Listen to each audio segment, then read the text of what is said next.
Hi hello ఎలా ఉన్నారు అందరూ బాగున్నారా ఫ్రెండ్స్? నేనైతే చాలా బాగున్నాను.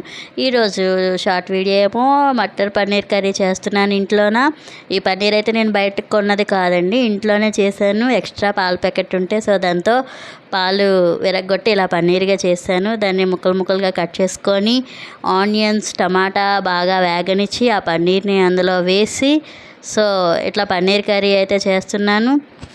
దాంట్లో కొంచెం అల్లం వెల్లుల్లి పేస్టు, పసుపు, కారం, మీ రుచికి తగినంత కారం కూడా వేసుకొని మీరైతే నెక్స్ట్ ఉప్పు కూడా వేసుకోండి. రుచికి తగినంత ఉప్పు వేసుకొని వాటర్ పోసుకొని జస్ట్ అటు ఇటు అలా ఇలా కలుపుకొని దానిపైన అలా కొత్తిమీర ఉండనట్టు టేస్ట్కి తగ్గట్టు కొత్తిమీర వేసుకొని అట్లా మూత పెట్టి ఇలా తీసామా అంతే, రెడీ అయిపోతుంది.